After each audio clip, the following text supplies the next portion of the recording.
Hello students, hope आप सब अच्छे होंगे। मैं आपका फ्रेंड मेंटर गाइड नवीन मिश्रा आप सबका एफएमजी क्लासेस में बहुत बहुत स्वागत करता हूं। तो आज हम class 10th quadratic equation exercise 4.1 के क्वेश्चन नंबर 2 को करेंगे। और ये क्वेश्चन जो होता है स्टेटमेंट बेस्ड क्वेश्चन होता है और उससे हम स्टेटमेंट से कैसे क्वाड्रेटिक इक्वेशन फॉर्म करते हैं, उसको कैसे सॉल्व करते हैं, वो हम सीखते हैं। तो ऑलरेडी हमने प्रीवियस क्लासेस में ऑलरेडी हमने चैप्टर 4.1 के क्वेश्चन 1 एंड क्वेश्चन 2 के 1 को कर चुके थे। अब क्वेश्चन 2 का स्टेटमेंट 2 करेंगे। ये क्या है? क्वेश्चन 2 का सेकंड नंबर क्वेश्चन है। तो इस क्वेश्चन को देखते हैं क्या बोल रहा है। कि सबसे पहला तो ये बोल रहा है कि आपको इसे क्या करना है, एक क्वाड्रेटिक इक्वेशन के फॉर्म में प्रेजेंट करना है, उसके बाद इसे सॉल्व भी करना है। तो बोल रहा है कि the product of to consecutive positive integers, to consecutive, question का कैच क्या है?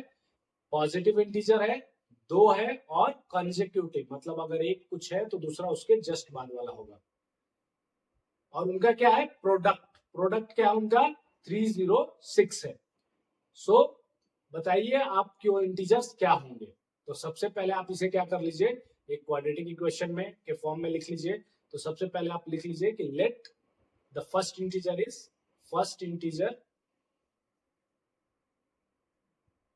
इंटीजर क्या आपका? x है। तो नेक्स्ट इंटीजर क्या हो जाएगा आपका? कंसेक्यूटिव बोल रहा है ना, नेक्स्ट इंटीजर क्या हो जाएगा आपका? x plus 1। क्यों? क्योंकि एक बोल रहा है कि एग्जैक्टली कंसेक्यूटिव दोनों है। तो अब क्या बोल रहा है? इनका प्रोडक्ट जो हो रहा है x इंटू एक्स प्लस 1, इनका जो प्रोडक्ट है वो किसके बराबर है? 306 के बराबर है। ठीक है, यही क्वेश्चन में बोल रहा है। यहां से एक आपका क्वाड्रेटिक इक्वेशन फॉर्म हो जाएगा अगर आप दोनों को मल्टीप्लाई कर ले तो यहां से आपके पास क्या आ गया? X square plus x minus of 306 is equals to 0। ये आपका क्या आ गया? एक स्टैंडर्ड क्वाड्रेटिक फॉर्मेट आ गया। एक तो ये आ गया। अब इसके बाद बोल रहा है कि आपको फाइंड भी करना है कि इंटीजर कौन कौन से होंगे। ठीक है, तो अगर जब आपको कुछ नहीं आ रहा होता है, x square plus x minus 306, अब आप कैसे इसको सॉल्व करेंगे? 306 को आप कैसे करेंगे ताकि आपका जो फैक्टर बन सके कुछ। तो आपको क्या करना, अगर कुछ नहीं आ रहा है तो आपको चले जाना है फैक्टराइजेशन करने पे। तो 1, 5 एंड 3, देन 3 से देखिए 5 एंड 1 एंड 3 से अगेन 1 एंड 7, और तो कुछ जाएगा नहीं तो 17 से हो। क्या आपको कुछ इसमें दिख रहा है ऐसा जिसको कि आप ऐड करें तो 1 आ जाए और मल्टीप्लाई करें तो 306 आ जाए? तो एक कॉम्बिनेशन देखिए, 2 इंटू 3 इंटू 3 मतलब 2 3 जा 6, 6 3 जा 18 एंड एक 17। 18 और 17 का कॉम्बिनेशन कैसा रहेगा? तो चलिए यहाँ पे ट्राई करते हैं। X square plus 18x minus 17x minus 306 is equal to 0। ठीक है, देखिए यहाँ पे अगर आप ऐड करेंगे तो क्या आ जाएगा? 1 आएगा, और दोनों को मल्टीप्लाई करेंगे तो 306 आ जाएगा। अब x कॉमन ले लीजिए तो x प्लस 18, और माइनस अगर 17 कॉमन ले लिए तो x plus 18 is equal to 0। x plus 18 आपके पास एक फैक्टर आ गया और दूसरा फैक्टर क्या आ गया? x minus 17। अब जब 0 से इक्वेट करेंगे तो आपके पास क्या आ रहा है? Minus 18 and x is equal to 17। अब आप बताइए आपके लिए कौन सा x का वैल्यू वैलिड होगा? तो आपके लिए जो x का वैल्यू वैलिड होगा वो होगा x इज इक्वल टू 17। क्यों? क्योंकि वो बोल रहा है टू पॉजिटिव इंटीजर्स। क्या ये वैल्यू वैलिड होगा? तो नहीं। तो आप क्या लेंगे? x का वैल्यू लेंगे आप 17। तो दूसरा इंटीजर क्या हो जाएगा? x प्लस 1 जो आपने निकाला है, 17 प्लस 1 इज इक्वल टू 18। तो दोनों इंटीजर क्या हो गए? एक हो गया 17, दूसरा हो गया 18।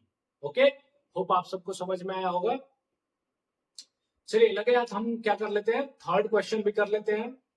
थर्ड क्वेश्चन का स्टेटमेंट देखिए क्या है कि Rohan mother is 26 years older than him. Rohan है और उसकी मदर जो है 26 ईयर्स ओल्डर देन हिम। तो मदर कितनी की हो जाएगी? मान लो अगर रोहन x ईयर्स का है तो उसकी मदर कितनी हो जाएगी? x plus 26। क्यों? क्योंकि 26 साल उससे बड़ी है। अब क्या बोल रहा है, the product of their edges 3 years from now will be 360। अच्छा, एक चीज बोलती है कि रोहन का एज अभी करंट एज x इयर्स है, हमने मान लिया, तो उसकी मदर क्या हो जाएगी x + 26। क्यों? क्योंकि उसकी मम्मी उससे क्या है 26 साल बड़ी है। मान लीजिए आज आपका एज 10 साल है और आपकी मम्मी 26 साल आपसे बड़ी है, तो उनका एज क्या होगा 10 + 26। तो वही स्टेटमेंट हमने यहाँ पे लिखा है। अब दूसरा केस क्या बोल रहा है, दूसरा केस देखिए क्या बोल रहा है। दूसरा केस ये बोल रहा है कि 3 year फ्रॉम नाउ, अभी से 3 साल बाद रोहन का एज क्या हो जाएगा।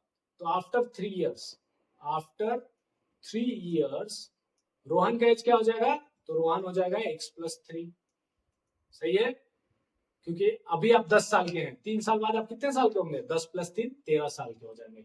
वैसे ही रोहन अभी x का है, 3 साल बाद क्या हो जाएगा x + 3 years का हो जाएगा। और उसकी मम्मी 3 साल बाद कितनी की हो जाएगी, तो x + 26 + 3, इनका भी तो उम्र बढ़ेगा।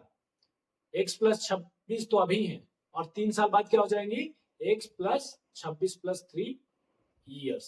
ठीक है, अब बोल रहा है कि the product of their edges 3 years from now, मतलब 3 years के बाद जो एज है x + 3 एंड दूसरा क्या है x + 26 + 3, इन दोनों का प्रोडक्ट किसके बराबर है 360 के बराबर है। ठीक है, तो x + 3 x + 29 = 360। क्या यहां से आपको एक क्वाड्रेटिक इक्वेशन मिलेगा, तो कैसे मिलेगा x + 3 सॉरी x इंटू, अब यहां से आपको क्या करना पड़ेगा, आपको प्रोडक्ट लेना पड़ेगा। x को लिया x + 29 के साथ मल्टीप्लाई कर दीजिए, +3 को लिया x + 29 के साथ मल्टीप्लाई कर दीजिए एंड 360, यहां तक जाइए। फिर x² अब मल्टीप्लाई करेंगे तो 29x + 3x प्लस इन दोनों को करें तो 3 9 जा 27 एंड 3 2 जा 6 एंड 2 8 = 360। अब अगर दोनों को हम एक साथ कर लेते हैं तो x² + 32x दिख रहा है आपको, x² + 32x माइनस क्या हो जाएगा +87 यहाँ पे है और -360 हो जाएगा = 0। ठीक है, तो अब आपके पास एक क्वाड्रेटिक इक्वेशन क्या बन के आ रहा है 32x और माइनस, अगर आप किए माइनस क्यों, क्योंकि इधर क्या है ये प्लस में है, इधर जाके माइनस में आ जाएगा। तो अब कितना हो जाएगा यहाँ पे देखिए, तो अगर आपने माइनस, तो यहाँ पे कॉम्बिनेशन क्या बन रहा है, हाँ तो देखिए यहाँ पे 39x - 7x -273। अब x यहाँ से कॉमन ले लीजिए, x + 39 यहाँ पे आपको मिल जाएगा, -7 ले लीजिए तो x + 39 यहाँ पे मिल जाएगा 0, x - 7 x + 39 = 0, और x का वैल्यू आपको क्या मिल गया यहाँ से 7 एंड -39। क्या हमें लेना है -39, हम ले सकते हैं।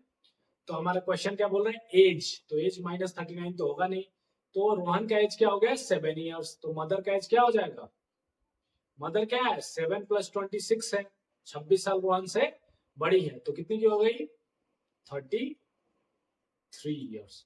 Mother 33 years and Rohan 7 years. ठीक है, होप आप सबको समझ में आया होगा। Thank you so much.